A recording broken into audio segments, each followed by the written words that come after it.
مشاہدہ مکالمہ مابین شبیر حسن خان آفریدی اور جوش ملی آبادی. اچھا، واہ واہ واہ واہ. شبیر حسن خان فرماتے ہیں ہاں یہ کیا دیکھ رہا ہوں، ارے یہ کس گلی میں دکھتے گھٹنے اور دھڑکتے دل کے ساتھ ٹہل رہا ہے، او باغی اور بھگوڑے جوش. فرق مبارک پر ماحوسال کے یہ انبار اور چشم بدور یہ طفلانہ رفتار. چشم بدور یہ طفلانہ رفتار. اللہ اللہ یہ غروب کا ہنگام اور نام خدا یہ کوچہ طلوع میں خرام. بہت اچھا. طلوع میں خرام. یہ خارستان اس محلال اور یہ گلگشت کوئے جمال. واہ واہ واہ واہ واہ. یہ بسیرا لینے والے جھٹپٹے کی سوگواری یہ اور یہ کمر بستگی اور یہ سفر کی تیاری. کمر بستگی اور سفر کی تیاری. ارے یہ پھونک پھونک کر قدم رکھنے کے دن اور خیر سے وہی تاتا دین. کیا کہنے. ارے ایک تو سا عشق بیزار اور عقل پرستار اور ایک گلیا کا طلبگار. واہ واہ. شرم ہو تو ڈوب مر چلو بھر پانی میں. میں نے تجھ کو تائب عشق اور نائب عقل بنا دینے میں کوئی دقیقہ فروگزاش نہیں کیا. واہ. میں نے تجھ کو طوفانی ترنگوں اور گردابی امنگوں کے ہر آن ہنہنانے اور الف ہونے اور سواروں کو زمین پر پٹک دینے والے موزور گھوڑوں پر پٹری جما کر سوار ہونے اور ان کے دہانوں میں تحمل کی خاردار لگام لگانے کی ایک ایک کر کے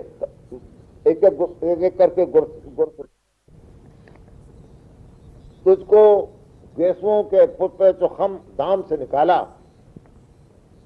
اور عقدہائے کائنات کو سلجھانے کی راہ پر ڈالا.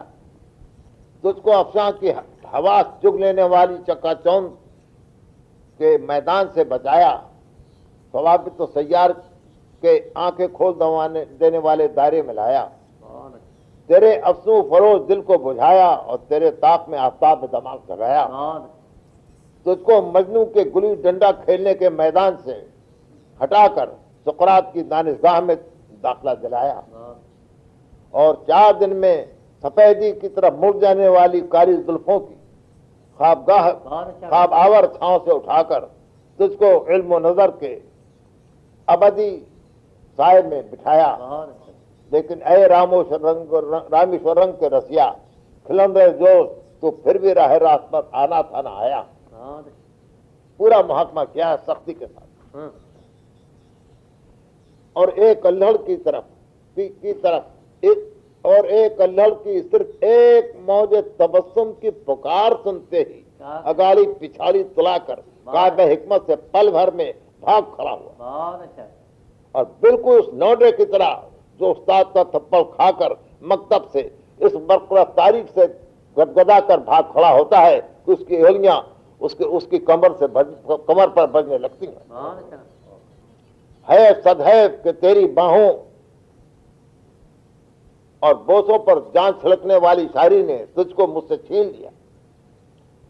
اوہ یہ کمبخت شاعری، یہ بلائے بد شاعری، یہ بلیوں اچھلتی دناتی کودتی بلبلاتی پھانتی پھلانگتی شلنگے بھرتی ہوائیوں کی طرح اوکتی لٹوؤں کی طرح گھومتی اور بگولوں کے مانند چکراتی شاعری. کیا کہنے. واہ واہ. یہ چنچل چلبلی چوبائی چت چور چٹوری چھلاوا اچھال چھکا اور ادھماتی چھوکری شاعری. کیا کہنے. واہ واہ. جو ہر صبح کو نئی نئی وادیوں میں جھومتی، ہر رات کو نئے نئے چاندوں کو چومتی، ہر آن نئے نئے مکھوں کے بوسوں کو لبوں کے نیفے میں ڈومتی، نئی پہلوں کو جھنکاتی اور نئی نئی گلیوں میں دھونی رماتی ہے.